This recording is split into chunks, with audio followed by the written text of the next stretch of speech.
By the way, we've not done anything before. So like, there's nothing to say that you have to do this, right?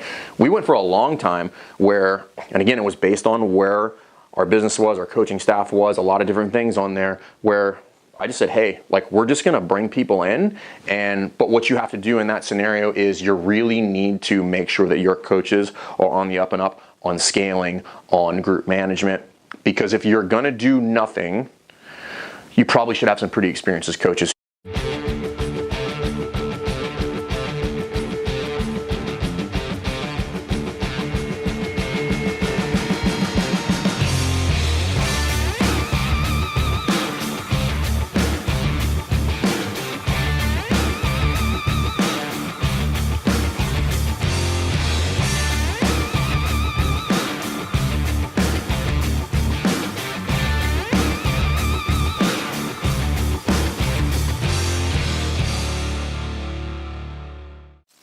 All right, guys, welcome back to Jerk Block Talk. I'm Jason Fernandez. We're here at CrossFit Rife, and today we're going to talk a little bit about fundamentals or on-ramp or whatever you want to call it. Doesn't really matter to me.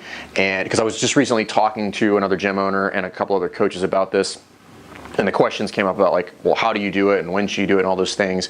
And the bottom line is really this: it doesn't really matter. There's a ton of different ways you can skin this cat. What's important is that you realize what works for you at that point in your gym. So let's cover a couple different ways that you could do this. And these are not the only ways, by the way. These are just some of the more frequent or more common ways that people run their kind of athlete intake program, if you want to call it that. So I don't care if you call it fundamentals or on-ramp, doesn't matter. So one-on-one versus group. It depends, right? How many sessions should it be? I've seen 1, 3, 8, 12. Some people do it way longer than that. A big one is like, should you charge for it or is it free? Is it including your first month's membership? And then who should teach it? And then how frequently should you run that intake program? Here's what I'm gonna tell you. It depends. We at CrossFit Rife have done that one, we've done that one, we've done that one, that one, that one, and we've done that one and that one, and then I've done it, other people have done it, and so I've run literally every single version of this. I have not run all the athlete intake programs in the world, but we've run 1, 2, 3, 4, 5, 6, 7, probably upwards of almost 10 versions of this. And what you really need to ask yourself is, what works best for me, my coaching staff, my time availability, my revenue state of the business at that time, and then design this based off of that. Okay, so for instance, let's say you are the only guy. If you are the only guy if you have started a new affiliate and you're the only coach in your gym, one-on-one is going to be tough because you're already coaching all of the classes. You're probably trying to get new athletes in there. And if I'm going to have to try to, for instance, say I want to bring in 20 new athletes a month, that means I'm going to have to run anywhere between 20 to 30 sessions, maybe even more, depending on how many sessions you want to run this per month on top of your class schedule. Now, I'm not saying don't do that. It's your business or your entity. You need to work. So if that's what you have to do, then do that. Also, group classes may not be the best way for you to do it either. It just depends on what you're trying to achieve, and what your coaching staff looks like. We've run 1, 3, 8, 4 is another option.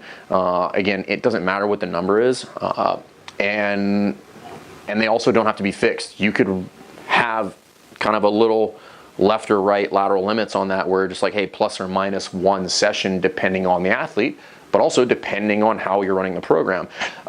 It's probably going to be fixed if you're running it in a group because everybody needs to stay on the same page. But if you're running it one-on-one, you can have some leeway in there. For an athlete that moves well, comes in, and you can kind of fast forward the fundamental or the on-ramp program, then there's no reason to not do that. Or you can keep it the same and you can get into a little bit more advanced movement, a little bit more advanced coaching for somebody who has a little bit of experience. So again, that depends on your time. Free versus pay. This probably depends more on where you stand on providing value before you ask somebody to give you some money. It also depends on what's your revenue at. Like, do you need to charge extra for the fundamentals because that's what you're trying to do, is just bump up your revenue so you can get your profit margin where you want to, so you can pay yourself appropriately? It just depends on where you're at in the process or in the growth of your gym. And then who and when. This one is probably one that you want to give up last. This is kind of the only recommendation I'm going to give you. It should probably be you at first. You're probably the most knowledgeable coach. You're probably the best salesperson in your business because it's probably yours. So it should probably be you. Now the when is the big kind of question. And it depends. You can look at your calendar. You can have it on set times, or depending on if you have a pretty fluctuating schedule, you can just get with people and just say, hey, listen, it's on you. You tell me what's convenient, and then we'll schedule it there. Okay. So I've had fixed times. I've had, for me personally right now, I do all of them now. And I've scheduled them in when it's convenient for that person. I just like to set the least amount of roadblocks as possible when somebody's trying to come into the gym. But again, to each his own. So a couple things you have to look at.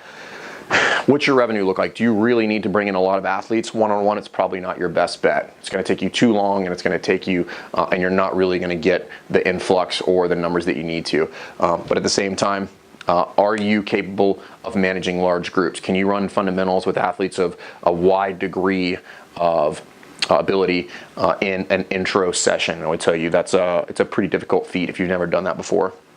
And then the sessions, it's kind of however you want to design that, right? If you want it to be 3 sessions, if you want it to be 1 session, if you want it to be, a 4 to 6 week program. I've seen some that are like 4 weeks long, coming multiple times a week. So it just depends on what kind of time availability you have.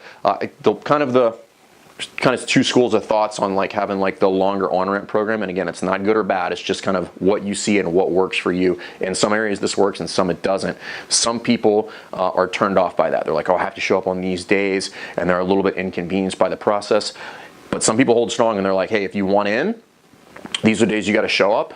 And there's some validity to that too, because now I'm filtering out the people that are probably not going to stay. So again, just think about that. Free versus pay. Some people charge up front for that. I have done that before. We don't do it anymore. I just look at it a little bit differently now. We don't need that money up front. Things are where we want them. Well, not where we want them, but things are moving in the right direction. So we don't ask for that. We include that in the first month's membership. And full disclosure there, we do that because we want to provide some value to them before we have them or charge them for a membership. And there's a lot of validity to that as well. But there's also some validity to pay up front. Again, it just depends on you and your culture, your gym, your business plan, what you want to do with that. It doesn't matter. And then who, I would tell you, unless you have a coach that's just really, really good at sales and bubbly person, and they're going to be the one that's going to close on all those things, you should probably do that, but you're going to determine that based on your schedule. So again, the bottom line is, oh, and by the way, we've not done anything before. So like, there's nothing to say that you have to do this, right? We went for a long time where, and again, it was based on where our business was, our coaching staff was, a lot of different things on there, where I just said, hey, like, we're just going to bring people in, but what you have to do in that scenario is you really need to make sure that your coaches are on the up and up on scaling, on group management, because if you're going to do nothing, you probably should have some pretty experienced coaches who can literally just take somebody off the street, integrate them into a class, and know the ins and outs of scaling. They need to know scaling at the back of their hand. That first thing we're going to do is scale load, and then we're going to scale volume, and then we're going to scale the movement from there. And you need to have somebody who's very, very comfortable with erring on the side of caution, and who's very, very comfortable with making the decision, say, no, we're not loading the bar. But we did that way for a long time, and then we reversed course on it and changed it, and we do it a little bit differently now. And you're going to change this, and I would argue that you probably should change this in the course of your development as a coaching staff, as you as a business owner, as you as a coach. Use what works for you at the time to help you grow and to help you become a better coach and a better professional. Don't get married to any one of these systems, because you're going to end up changing it. At some point, all of these work for us, and then they didn't work for us, so then we switched it. I think a mistake some people make is they use it this way or that way or this way, and they never change it because that's the way we do it. Look at it. Is it working? Is it convenient for you? Is it convenient for the clients? Does it work? And if it doesn't work, get rid of it and then go from there. All right, guys, if you have any questions on this, please put them in the comments section. If you like this content, please subscribe to the YouTube channel.